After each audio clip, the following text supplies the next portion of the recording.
We're the tour junkies. What's going on? Welcome to the Tour Junkies Golf Show on the Better Sports Network. DB here, Pat Perry with you, and it's a weird week. It's Zurich week, Pat.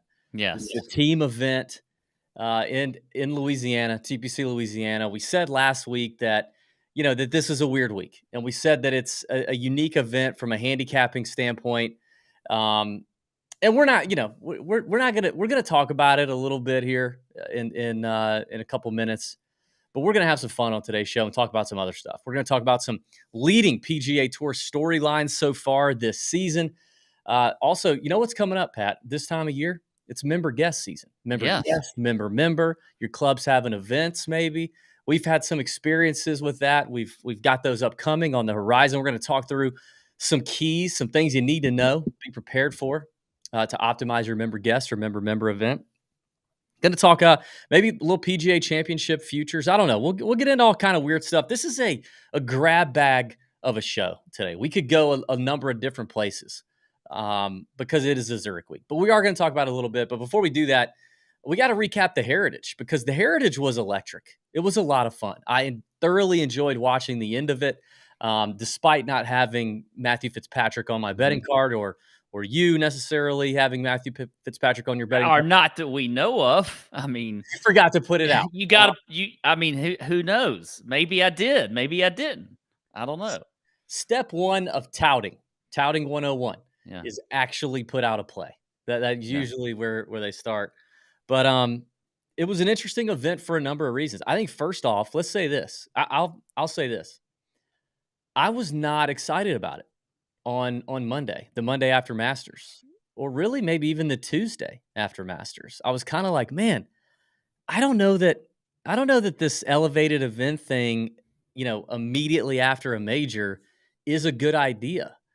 And then you were hearing the rumblings from like Jordan Spieth talking about how he was kind of tired, and you heard John Rahm say he considered skipping but thought about the kids. Rahm loved the kids, which is great to see. You had the Rory WD, which we'll talk about here in a little bit more extensively. So it just kind of felt like this was a bad idea, I think. But then to me, it turned out to be a great idea. Would you agree? Did you kind of 180 on this thing? I did. I absolutely loved it. And I was excited to have a tournament this big and with this good a field right after the Masters. It really got me excited. And then on top of it, as we've had with a lot of the events on tour this season, it was a great finish. Not just the elevated events, a lot of the events on tour. I mean, it was fantastic. So it definitely delivered. And it remains to be seen whether or not they'll do this again next year as far as back-to-back after a major. But I didn't mind it at all. And at first I did. I was like you. I was totally against it. I was like, how are they going to do this? These players are tired. Jordan Spieth tells everybody he's freaking tired after the Masters and then almost wins, which this is golf. This is what happens with golf. Don't ever listen to what the players tell you because it's just I don't know about that, but I mean, listen to what they tell you. But this is an example of sometimes, you maybe read between the lines a little bit. It wasn't like Jordan has been playing that bad anyway. So it's not jujitsu, it's freaking golf. Like it's not that hard, right? But yeah, I think this tournament was awesome. I mean, I love the RBC Heritage anyway. It's a fun event to watch. I'm not crazy about playing the golf course.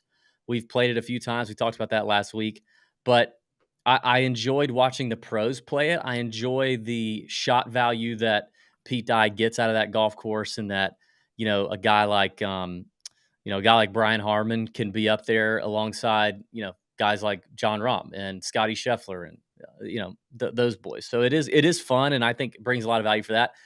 The last few holes and the playoff were fantastic. I watched every minute of it. Those boys were dealing, and Jordan missing those two putts.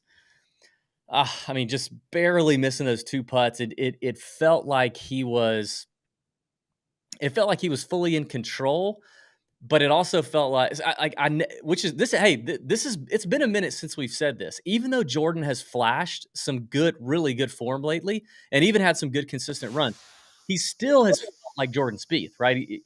But I think in that playoff was the first time I felt like I don't think Jordan's going to do anything stupid here. I think Jordan is going to continue to throw darts. He's going to continue to be confident off the tee. He's going to make good putts. I wasn't sweating him missing a short one or, making some bonehead decision or really awful shot.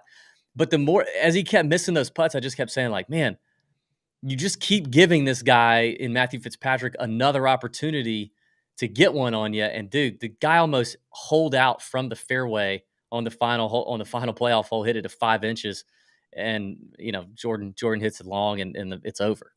Yeah, I Jordan to me is starting to look like the old Jordan Yeah, again, and as a matter of fact, and I would say that if we're talking a big three, we may have to slide Rory out and start to move Jordan in there if he wins a major this year, and actually probably could go ahead and do that right now.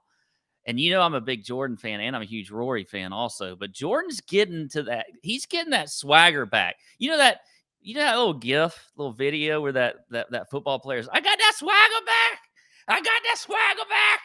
That's what I feel like Jordan's doing.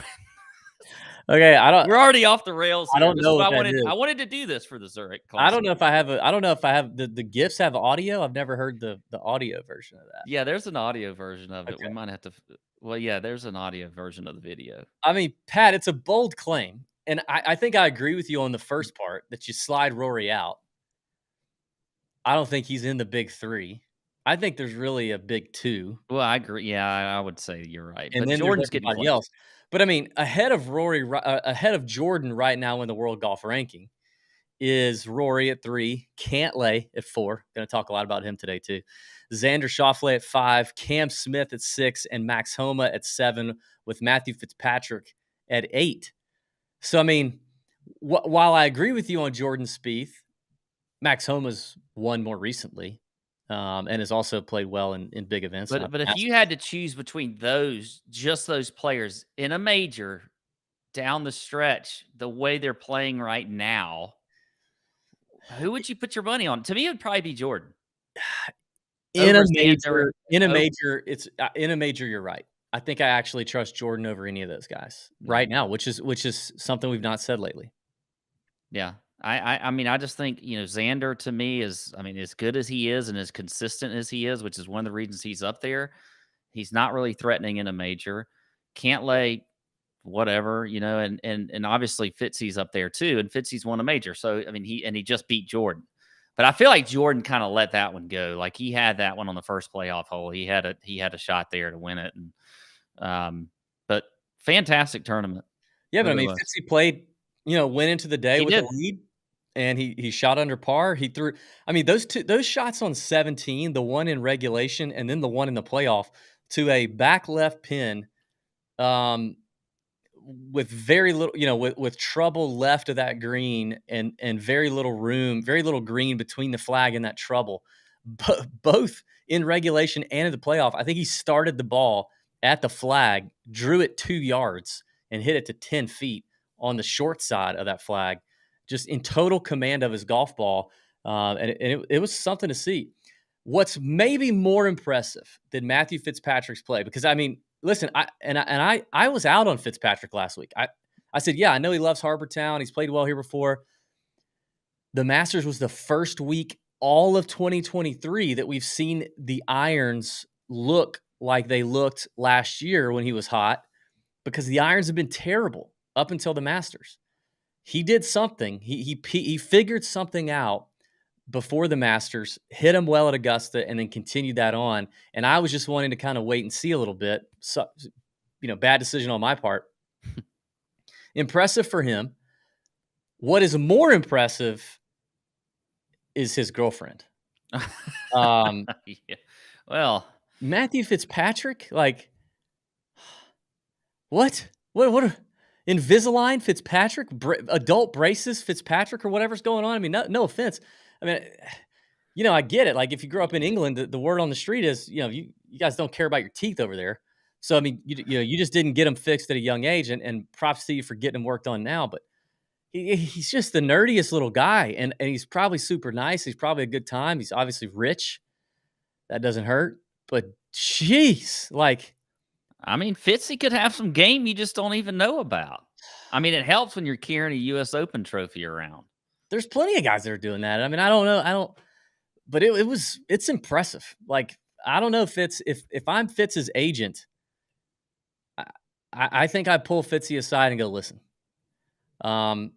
you better lock that up. Yeah. She's now gotten some Lock camera it up. time. Lock it up.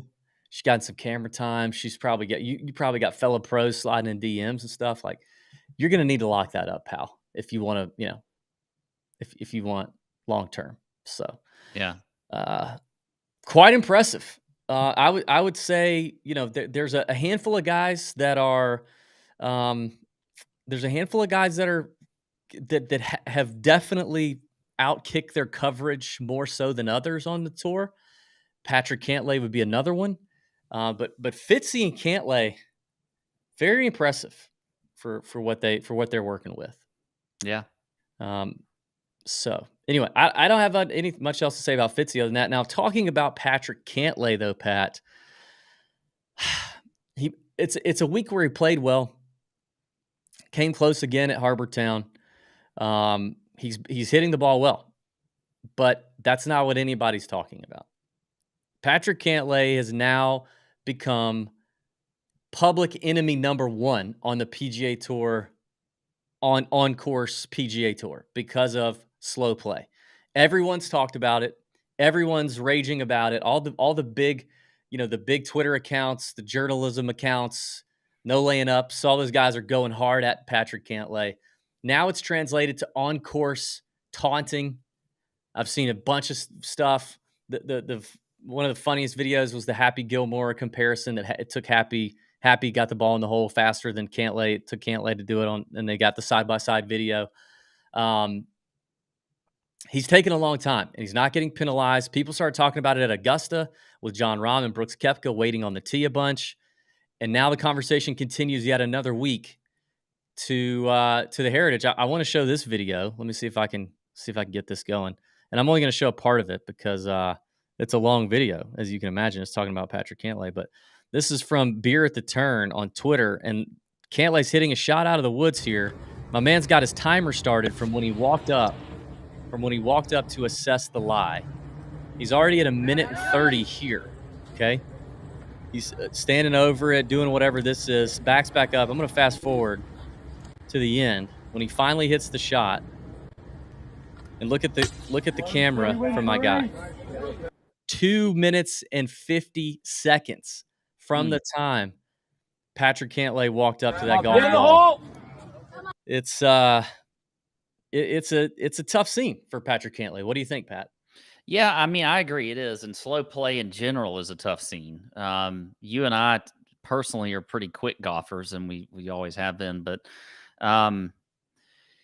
I do feel like there's a little bit of I never like when one guy gets a target on them, because there's a lot of guys on the PGA Tour who are slow, and to taunt one of them is a little much, in my opinion, as far as golf is concerned. I think, yes, you need to make examples out of the people who are slow. But there are many other ones on tour that are slow. I mean, I had people sending me pictures from the event this past week, and they saw, caddies sitting on their golf bags waiting. These pictures came the same day that Cantlay was playing, obviously, but before he was playing. But they insinuated it was actually Cantlay, but it wasn't. It was just other people on tour that are being slow. So, yes, if you want to make an example of one person, I get it. But in general, you got to address the whole problem, not just make it about one guy, because it's not about Cantlay. There's a lot of players that are slow out there. I mean, look at, if I watch Sam Bennett at the Masters a lot. He's in college. He's not even on the tour yet, and he was slow. And he played with Brooks Koepka, and he played with Gary Woodland the first 2 days, and I could tell both of them were a little frustrated with his slow play. But nobody says a word about Sam Bennett, and I get it. I mean, he's a young guy, and he's but he was super slow if you watched him. They probably didn't show him I guess they did the first couple days because he was almost leading the Masters, but there's more than just Cantlay out there. So I think that, yes, it's justified, but let's not just like center it around one person. Let's it's funny. Some of the stuff's funny. I thought his tweet was funny. He made a hole in one and he basically said, "Hi, look, I'm playing fast," which is true. I mean, it is. That's one way to play fast is just, hit it in the hole. But again, I think the whole and people will tell you they don't put anybody on the clock. They just don't seem to do it. So why are we aiming it only at Patrick Cantlay and not at the tour or tour officials and them not? It's not Cantlay's fault that they're not putting him on the clock. Yeah, it's not his fault. Yeah, I bet he changes it up when they do. I don't. Yeah. I agree with you a little bit. I think it doesn't. It doesn't do Cantlay any favors that he's not super personable, at least in public. We've talked to guys who are closer to Cantlay, and it seems like Cantlay's actually a pretty cool guy, and I think he's pretty funny. I think he's super smart. He's very intelligent, is what we hear. And I think he's so intelligent that he also, his approach to his fame and popularity is, I'm going to keep my head down, play really damn good golf, and give people very little to talk about outside the ropes, which is his thing, and that's fine. But he's not doing a bunch of the extra stuff like a bunch of other guys tend to do. And so the public perception on Cantlay is just kind of a boring, stuffed up, stuffy golf guy. And for the guys pounding silver bullets in the crowd late on a Saturday afternoon, they're going to swarm Patrick Cantlay and they're going to attack because he's not as likable as if this were a guy like Jordan Spieth doing this, which Jordan Spieth's had his issues with slow play too. So I don't think that does Cantlay any favors. I also don't think it does Cantlay any favors that he's really freaking good. If he sucked, what if Martin Traynor is really freaking slow? Yeah, nobody knows. Because you know why? Because he plays 2 days a week when he gets in the tournament, and then he's home by Friday afternoon, and he rarely does anything any good. So Cantlay's on camera all the time because he's freaking good. And he's playing in big groups and marquee groups and late on Sundays and late on Saturdays when people are watching because he's good. So I think you're right. There's a lot of people that suck, but ultimately I also agree it's not 100% Cantlay's fault yet. But when the tour, if the tour finally decides to do something, then he's going to have to pick it up, and hopefully they do, and hopefully he will. I do think that the more and more crowd sourced timing, like the dude holding up his phone and the clock, the more of that goes on and goes viral, the more pressure it puts on the PGA Tour. And it's very interesting when that starts to happen. I feel like the tour's going to have to respond. We'll keep talking about some of this stuff. The Rory issue we want to get to. We're going to preview the Zurich Classic here in just a second. Going to take a quick break. Tour Junkies Golf Show on the Better Sports Network coming back. Front Yard Fantasy, weekdays at 3 Eastern on Better Sports Network. Our great friend, Britt Flynn with Fantasy Alarm, and as the host of the Lightning Round podcast and the Herstory Pod with Women of Fantasy Football. Dawson Knox, what happened to him this year? Man, fell off. Right? It's just gone. It's disappeared off the face of the map. You think Dawson Knox can put together a comeback campaign here? Man, I don't know. I think that kind of some of the Gabe Davis hype and a little bit of that system change took away his targets. And I think that they're probably going to go out there and get a legit wide receiver too. So I'm not really expecting him to bounce back like he did 2 years ago.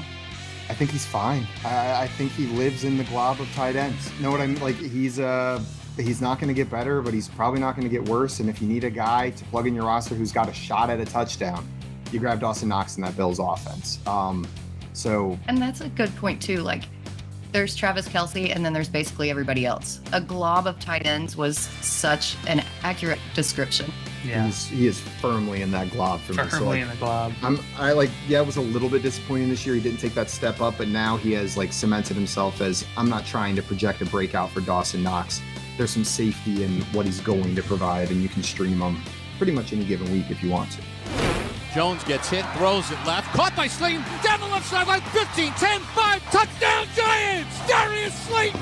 Speaking of Darius Slayton, How are we feeling about this New York Giants wide receiving core this upcoming year? I think a lot of question marks there. Yeah, it's pretty much garbage right now. But if they were able to do it last season with what they had, I think Waller's going to open up a lot of different possibilities and avenues. So who knows? They could still be good. But I think they're going to invest heavily in the draft in some bona fide receivers.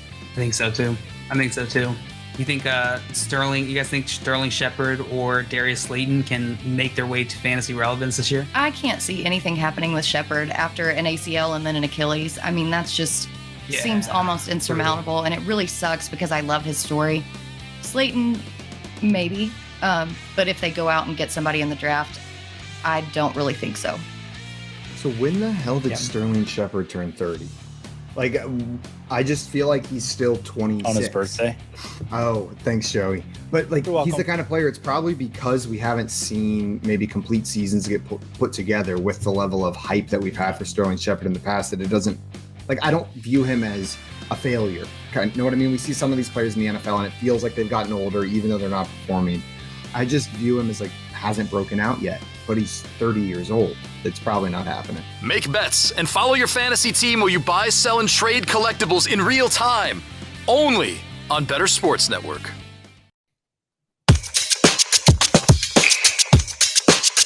Making you money in daily fantasy sports and golf betting. Tour Junkies on Better Sports Network.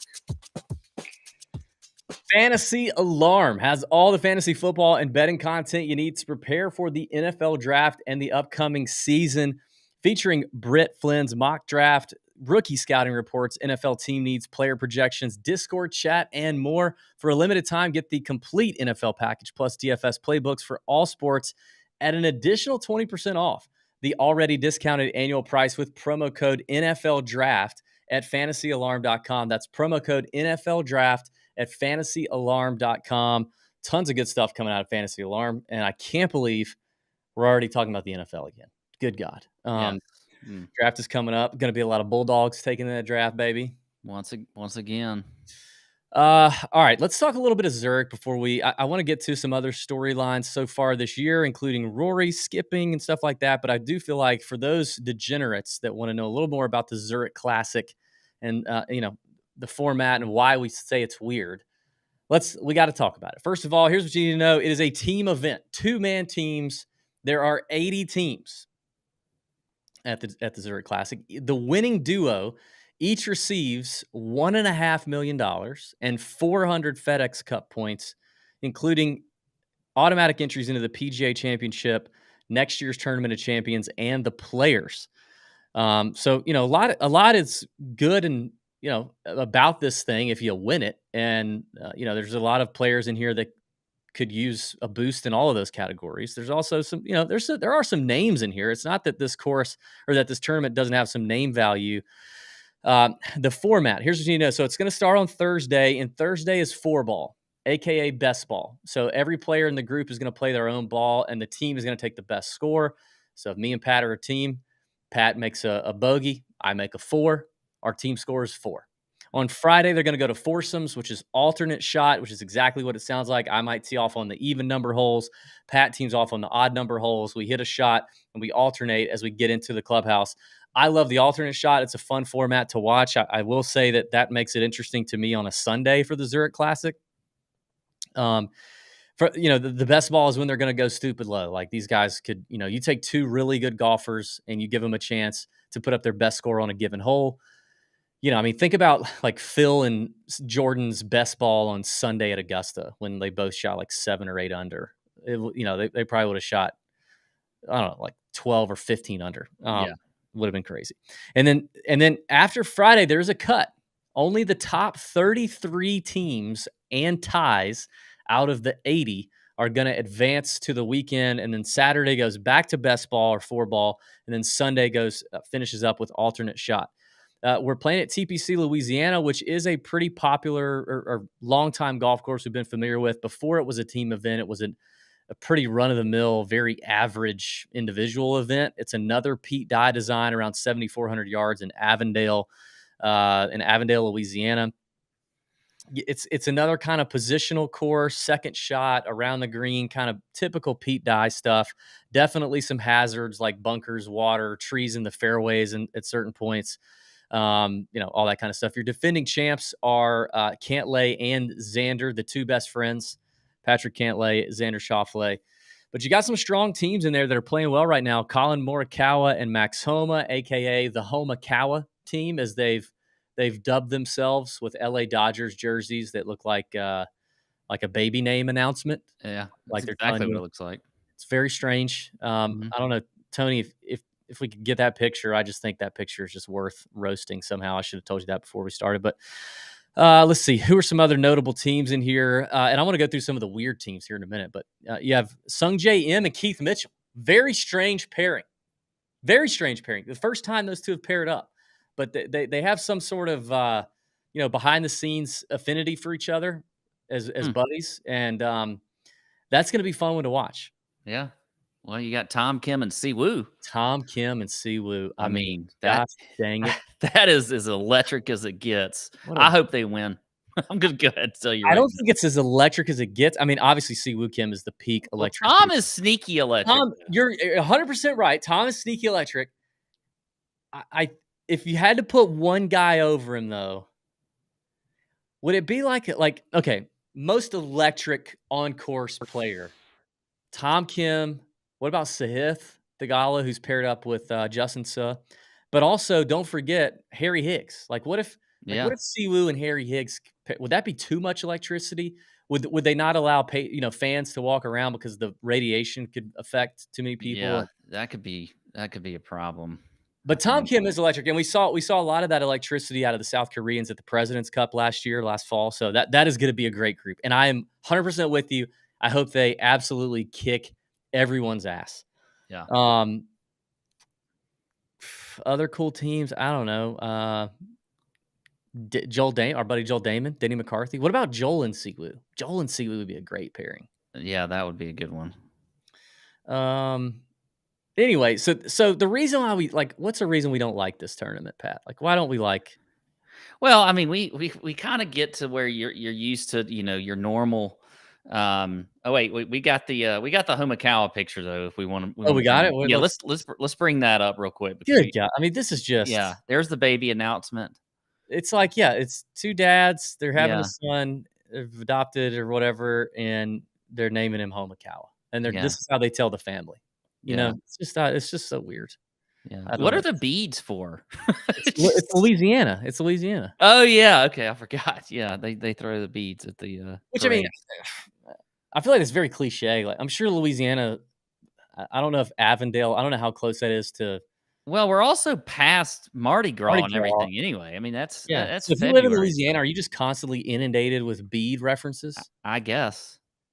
I don't know. Yeah, it's a tough one to handicap for one. I mean, you don't know how these teams are going to interact together. A guy, you look at last year's champion with Cantlay and Schauffele. I mean, obviously they were, they're two top 10 players in the world. So it makes sense that they could win. But it is just one of those, it's very hard to handicap. But, another thing too is just knowing who's going to actually fare well together. I feel like when Kiz and Scott Brown play together, and they almost won it that year when Kiz chipped in and they ended up. Cam Smith and Jonas Blixt. Can you believe that? Jonas Blixt. God. Hitched himself to Cam Smith and got himself another win on tour. Isn't he in the field? I think Jonas Blixt is back in the field. He's obviously not playing with Cam. But Kiz and Scott just, they felt like a good pairing that you could bet on because they play a lot together in practice rounds and things like that. It's hard to know though, who are the guys that are going to play well together. But and then you get a format best ball. These guys, you're right, they're going to shoot 10, 11, 12 under. But then when you get to the alternate shot, that's where if I'm really looking in and diving into trying to find a good pairing that I think can win, I want to look at both those guys' strengths and weaknesses and see if they pair up well together. Now, I haven't really looked at this field, and dove into it from that standpoint. But those are the ones. That's where the winner comes from. I think is the two that can carry each other in an alternate shot format and sort of sort of play off each other's strengths and weaknesses. That's what to me I would be looking for if I'm trying to pick a winner, especially if it's outside of the favorites. Yeah, you just don't know. That's the thing is, I mean, golf is already just has so much variance. And then when you do something like this once a year with random ass teams and pairings and, just such a random format, it's just one that you're probably just better off saving your units, saving your bankroll. Is this the member of the PGA Tour or the member guest? Like, which one would you say it is? I think predominantly it's a member situation because a lot of them are members. But then there's definitely that guest element because this is a team I wanted to talk about. Matt Fitzpatrick, who we were just talking about, bringing on his brother Alex, who is a really good golfer, exceptionally good golfer, and who is trying to turn pro. Brooks Koepka. We saw Brooks Koepka bring little bro Chase Koepka along in years past. Mm-hmm. We've got, I think there's somebody I was looking at earlier, one of the worst teams. Michael Thompson is bringing Paresh Amin, who apparently Paresh was a military guy. He lives in Sea Island with Michael Thompson. Apparently they're really good friends and they do a lot of shooting together, like guns, like gun range stuff. But apparently Paresh is tried to do it on mini tours, but he's never made a cut on a mini tour, and he shot in the 80s a couple times. So it's from that side, it feels like a member guest or like a member Make-A-Wish kid situation where you're granting your buddy's wish of playing an event on the PGA Tour. And that part I don't like. I wish the tour was a little more restrictive on. Yeah, you could. I mean, you got to have a certain handicap just to qualify for the U.S. Amateur. By the way, Jonas Blix is playing with David Lingmerth at 200-1 right now. Watch them win because David Lingmerth has been playing well. I mean, little David Lingmerth has been hot. That is true. He has. So anyway, I think it's a little bit of that. Let's talk about a couple of these other teams. How about Daly and Duvall? John Daly and David Duvall. I mean, come on. That's at least that reminds me of the Jay and Bill Haas played together, although that's kind of young and old. This is just two olds. To me, it's when there's FedEx Cup points and $3 million split up between the winner, why are we even doing that? Why don't we take a guy? Why don't we take two guys or a guy on the Korn Ferry Tour who's really close to locking up a tour card or or one of these special temporary membership guys. I know Ben Griffin is playing with Ryan Gerard, his teammate at North Carolina, and Gerard's either locked up temporary membership or close to locking it up, and this will help him. Why don't we do that or take some rising up-and-comer star that ranks somewhere in the PGA Tour, one of their 50 million rankings they do. Do that instead of the John Daly, David Duvall thing, which, I mean, I love John Daly, cool. But I mean, I just don't it's not. It just makes the event just seem chintzy and stupid. I got a couple teams here that I think if we're going down the odds board, obviously Siwoo Kim, Tom Kim, 14-1, unbelievable. I don't think there's any chance in hell you bet Xander or Patrick Cantlay that team at 3-1. As good as they are and as good as they're playing, 3-1 is ridiculous. I'm seeing the Kim, the double Kims, the Kim squared at 17-1. Oh, I'd pound that. Pound it. Yeah. I think an interesting group is Taylor Montgomery and Kurt Kitayama. Mm-hmm. Two really strong players right now. And you got a great putter in Montgomery, who I think that really helps you. Both hit the long ball. Both hit the long ball well. Kitayama's a better iron player, but I think Harris English and Tom Hoagie are sneaky at 30-1. Hoagie won that QBE shootout with Sahith Theegala in December. Harris English has been playing better lately. That one's good. We already talked about the Fitzpatrick bros. What about the Davis Riley Nick Hardy combo at 45-1? A couple young, just strong, young bucks out there with great swings, just strutting around like peacocks. I like it, but do not sleep on the Europeans over here and Thor Bjorn Olesen and Nikolai Højgaard. Come on, man. Olesen, I don't know if he's been playing. He's kind of come back into form since he came back. Was he in jail? Yeah, he went to jail. Yeah. He Well, did he something on didn't he do won a something golf on an air tournament this year, I believe. Yeah, didn't he do something on an airplane? Tony, what did Thorborn Olesen get in trouble? I swear he got in trouble for something on I an think it air was like harassment. Like, public indecency or something. I don't yeah, know. He show his harassment of a yeah, anyway. drunk on a plane and harassment. Okay. Well, Oh, dude, is that a country song or is that what he did? Oh, no, that's what he no, did. that's what he did. Um, I've done one half of that. well, I mean, but I mean, so do have you a lot wanna of clarify which half you've done just the for drunk on a plane Okay, part. okay, But go ahead. Let's just go. Let me clarify. So okay, another group that is near and dear to my heart because they're members at my club. Luke List and Henrik Norlander both pairing up, a couple of guys living in Augusta, members at Champions Retreat. Would love to see those two do it. You know, both good guys. Henrik could use the points and the status. So they're at 75-1. They play a lot together here at home. So I don't know. Other than that, man, I don't care. yeah. I don't care. Okay, cool. What Liv's going on this week too, Pat. You know, obviously they strategically made their schedule to the point where, they're playing at they're playing during the time of the Zurich. So they're in Australia, in Adelaide, Yeah. which I'm happy about because we have some Australian Tour Junkies fans, and we have a couple of them specifically in our Discord. Shout out to Aussie DB and Michael Caridi. They're both excited to bring professional golf and some of these big names that they've been watching for years, bring it down under to Australia. And I think that's great for Australia. So I'm excited for them. I don't know anything about the course other than we've heard it's kind of a typical Sandbelt Australian style situation. And, I think that'll be good. I don't know how much of it I'll watch because of the time zone difference. They're all in the future over there. So, Yeah, I'm interested in, I guess, seeing some of the follow-up play of some of the guys that did well at the Masters and just kind of seeing what they're doing. So, but and I like playing in locations like Australia, and I have not heard much on this course, but I hear it is a good one. So, yeah. We'll see what happens. Yeah, there's so much good golf in Australia. I think they have a lot of golf fans. There's obviously a lot of Australian representation at Live. I think it'll be pretty electric. Listen, for all the Aussies we've talked to, none of them give a rip about why players went to Live. None of them. No, they don't care at all. I said this before. Like, I don't mean this offensively. But like, as a nation, Australia's pretty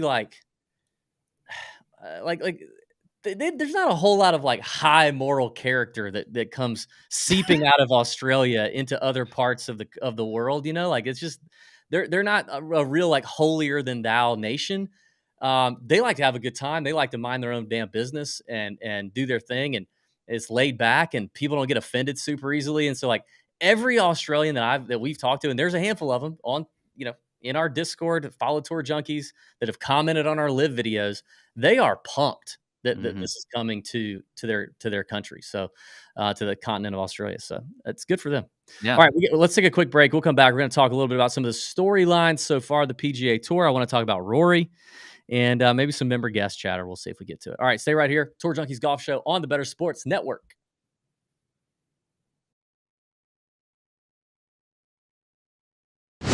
Better Cast. Russell Westbrook and Kyrie Irving need to worry about the action on the court and leave the fans alone. Has the NBA gotten this soft that for the second time in a few weeks, Kyrie Irving has had a fan ejected from a game because he didn't like what they were saying in the audience? Russell Westbrook did it as well this week too. If I was to say NBA player has fan ejected, most of you would guess it was either Russell Westbrook or Kyrie Irving. These guys are so super duper sensitive. Worry about the action on the court, Kyrie. Russell Westbrook, not even sure the Clippers really want you there. Here's the deal. When you worry about and focus on what's going on in the court, you don't hear what's happening courtside. Now, referees also do a better job. Earlier this season, Shannon Sharpe literally challenged a player on the court. His whole team came over, family members came over, and Sharpe wasn't ejected from the game. But now the everyday common working fan that pays his money to come to the stadium makes a joke about Kyrie Irving and he has to leave. Adam Silver, do not let this continue. And NBA players, stop being so soft. For more better content, visit bettersports.com, at Better Network on Twitter, Instagram, YouTube, and TikTok.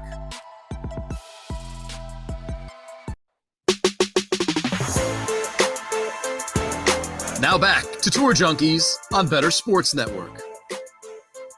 All right, welcome back to the Tour Junkies Golf Show, Better Sports Network. Pat, we talked about the RBC Heritage, some of the big storylines, but we just kind of glanced over co-commissioner Rory McIlroy. Sorry. Sometimes easy to confuse him with Jay Monahan. You are the biggest Rory Homer ass kisser on this show. I mean, I don't know if I would put it that way, but I just said earlier in the show that I'm moving him out of the top three. So. Big step for you. But I mean, if you're, let me get your take on what he decided to do at the RBC Heritage, and then just your personal take. But then, if you're his PR person, what are you telling him to do when he shows his face next time? Yeah, I mean, look, he didn't give any reasons for skipping other than, I think, obviously. Well, you could say fatigue from Masters Week, but really he shouldn't have all that much fatigue because he missed cut and he missed it early. So, really wasn't that. So I don't know. And then, of course, we do know he lost a lot of money, or he didn't really lose money. He gave up a chance to gain money, I guess you could say, by not showing there. But I do think it's a little bit of a bad look when you are part of a lot of the discussions of I guess in comparison to Liv and what Liv did with bringing out these elevated events and then skipping. I also think by skipping, you kind of miss out on a little bit of an opportunity that you can do what Fitzy did and win a golf tournament the week after a major that a lot of people are tired. A lot of people are, Fitzy said after he won, he said, there's a lot of energy that goes into winning a major and you are kind of tired, but then Hilton Head is a great week to relax. And, I had my family here. I had my girlfriend here who obviously we know because you've talked about her. You were at a loss for words talking about her, but it's a little bit more relaxing week. And then Fitzy, who struggled with his game and injuries most of the year, found it obviously. And so I think really Rory missed an opportunity to have a laid back week and, who knows if he would have made the cut or contended or whatever, but, gain a little more confidence. So not only do I think it looks bad from a standpoint of like you've been, carrying the torch for the tour for all these type of events and not showing, but I also think he misses an opportunity with his own game. So it's kind of a double whammy. So when he comes back to the next event that he plays in, I would like to hear from him, like, maybe some more reasons as to why you decided to skip. Is it, do you have some, Aaron Wise skipped the Masters for mental health reasons. Okay. I don't know if that's what Rory's skipping for because we don't know. He didn't say anything other than he's not playing, but I would like to hear some more reasons for it. And then, from there, like, we'll see what his play dictates. For Rory, it always is his play. Nobody's ever going to give him any passes because, other than, what are you doing at majors and how's your play? So we'll see what happens. That's a long answer to your question, but I do think I kind of answered it a little bit. And I didn't kowtow to Rory. I didn't just sit there and give you all this Rory love. I said I challenged him a little bit.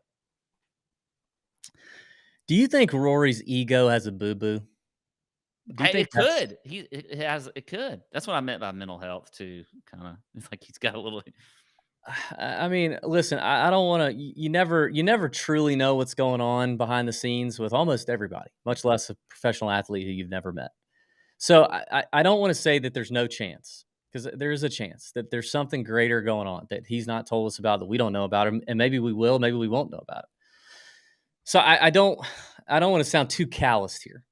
But the perception that I have of watching Rory for as long as we've been watching Rory is he's a pretty strong and stable kind of guy. Like he seems like a guy who, honestly, is pretty level headed. Has good. I like Rory. I know I like to play. I play the part of I bash him sometimes, but I like Rory. I think he's probably a good person. I bet he's a good dad, a good husband. Just seems like an overall good human being. Yeah. But I do think I think he's butthurt. I think his ego is butthurt. He said he played 81 holes at Augusta National in his press conference before the Masters. He prepped more than he's ever prepped before. The pressure was greater than it had ever been before. He's in the big three conversation, despite not winning the way that Rahm and Scheffler have been winning even prior to Augusta. The career Grand Slam is there. The Live, Rory Reed, Rory against the world, PGA Tour versus Live stuff is there. Whether he meant for it to be there and he meant to be the one carrying the cross for Jay Monahan or not, it just. And then when he came out and he sucked and he didn't come close to even making the cut, really, I think his ego's hurt. And these golfers, professional golfers, are all they have big egos, even the best ones, the nicest ones, the best guys. And I think he's going to have to own it. If he comes out and does anything like sugarcoating or trying to make an excuse for why he skipped or whatever, if he does anything short of, you know what? I knew I was going to get penalized. I know I've been carrying the torch. I know that I was in the room when we all locked arms and put our hands in together like Bayside in Delaware and said all the best players have to play together and we got to be at these designated events and we can't miss them. I know I was there and I was the ringleader and I believe in that, but I'm sorry. Like it took so much out of me, and I had to be with my family and I had to step back. If it's anything different than that, like you just gotta. I think you have a Rory problem also. Like you continuously talk about Rory, like you can't let go of Rory either. Like he's like because everyone's talking about him. But here's the thing. Like first off, like if you have somebody that's leading the way for the tour in discussions with events like this and elevated events, why is that a bad thing? Like, why should there not be somebody like if Rory's not going to step up and elevate the tour in a way that he's done or helped or perceived to have done, because a lot of it's not just him, it's the perception that people, the media or whoever else may say that it is, and he's like you said, the co-commissioner and stuff like that. You said that. Rory didn't say that. So, like, why is that a bad thing? Because the tour's elevated, the events are elevated. Like, who else was going to do it? Because Tiger's not playing enough, right, to do it. He's not out there. He's not in the arena like Rory is. So who else is going to be the one to do it? So, and why is that a bad thing for him to help try to lead that charge for the tour? That's kind of the problem I have. Like, I feel like a little of this is undue criticism of Rory, and it's also, on the other hand, it's undue pressure he's put on himself. I don't think he should show up to do the Master, prepare that much for the Masters. I think he should show up kind of like Fitzy did this week for the Heritage, and just kind of like treat it like, hey, whatever happens. Show up on a Tuesday and then play and see what happens. But there's a lot to it than just Rory, I think, and I commend him actually for what he's done in a lot of ways. I don't necessarily criticize that. I do think though that the questions when you do skip it like he's done this week, because you're the one that's is sort of carrying that torch, do need to be answered, and I think he will. He's always been candid with the media. He's never like, if you ever listen to a press conference with Rory, he never like really like minces words or anything. Yeah. If you ask him the direct question, he will answer it the way he thinks, in his head.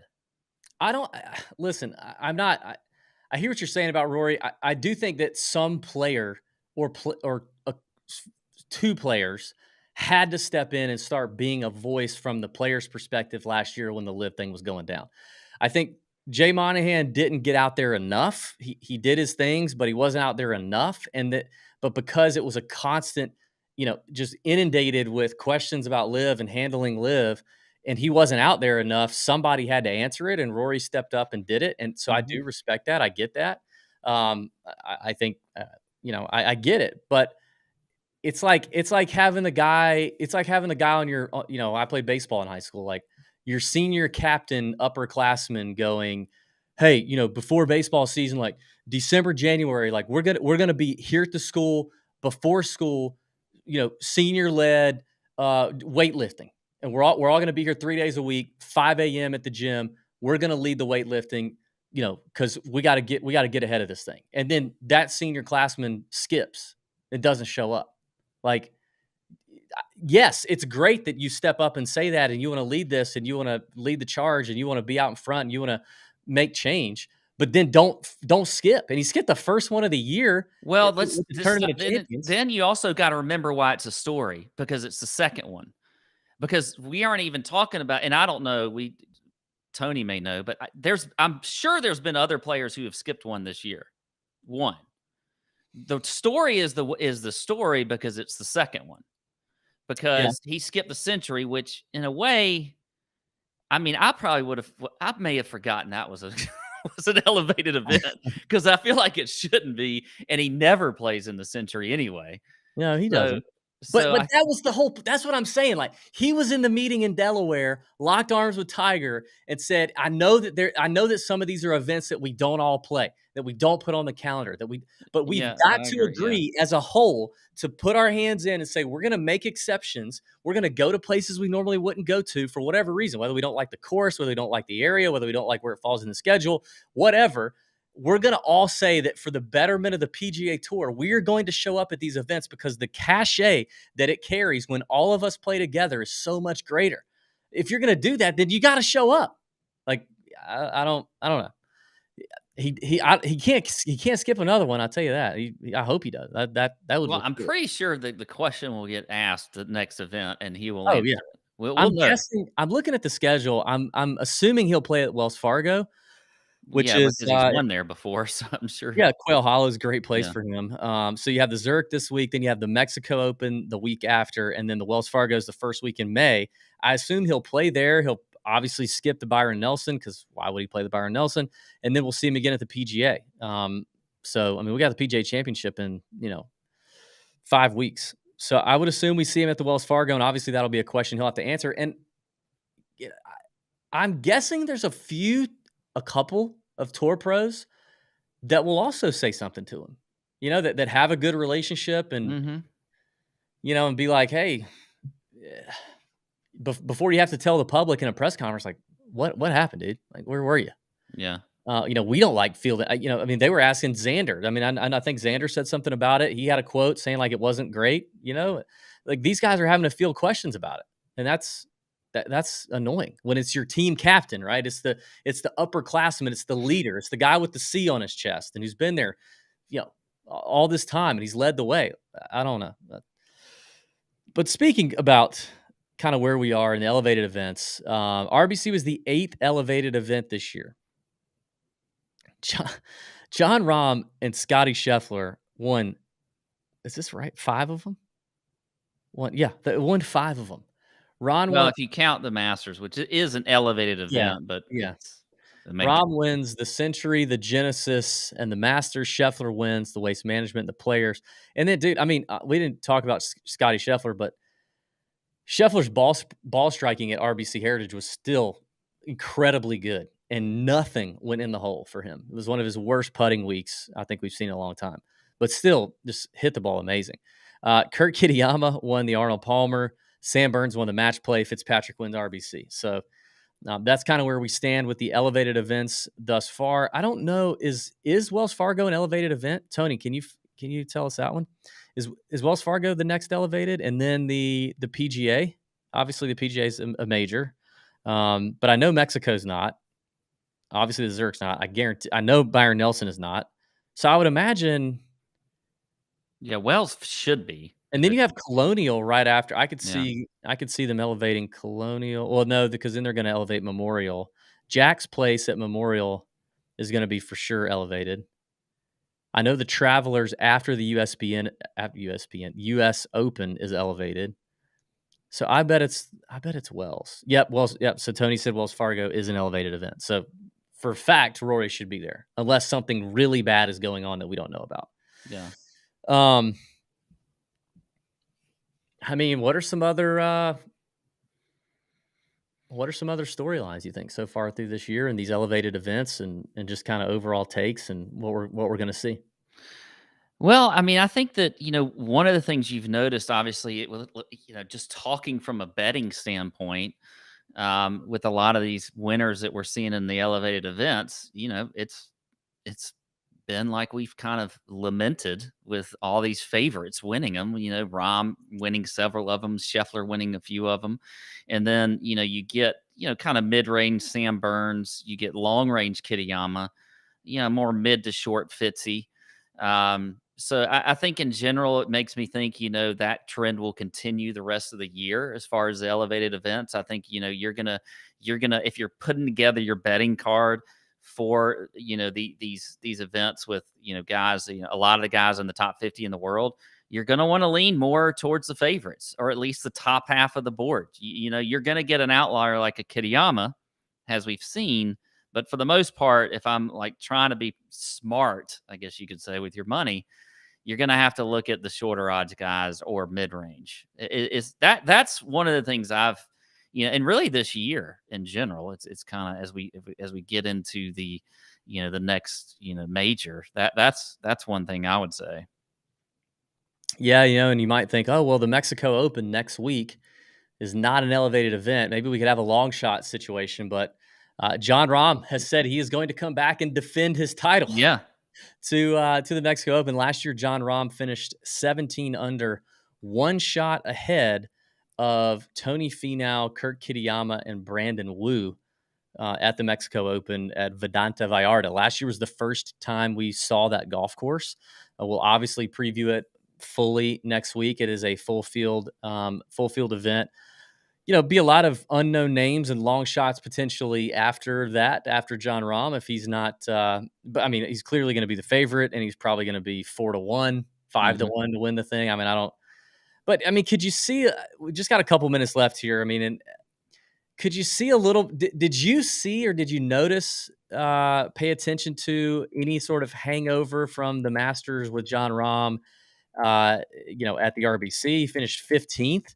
For the event, he gained 0.72 strokes off the tee. He gained strokes on approach. He was one of the best approach players in the field. In fact, let me look at that. I think he might have, before the event, I'm sorry, he was the best. Oh, no, he wasn't. He was second. He was second in approach overall, but the guy who was first, Davis Riley, missed the cut. So of guys who made the cut, Jon Rahm was head and shoulders the best iron player, approach player in the field, which is still super impressive. He lost strokes around the greens and on the putting surfaces, but do we think we're going to see any sort of hangover from Jon lingering into the Mexico Open next week? I do not. I mean, Jon is obviously a super competitive guy. I mean, we see that with his personality in general. I mean, he's fiery on the golf course, but it did feel like this was a little bit of a victory lap week for him. I know he wants to win, but for me, like, it was like, hey, I mean, he even said it, like, I want to be there for the kids, like he literally was like, he's out there, he's playing well because he's Jon Rahm. He's the best golfer in the world. So he's going to finish in the top 15, but it's a relaxed atmosphere out there. A lot of people love to go to that tournament. It's at the beach.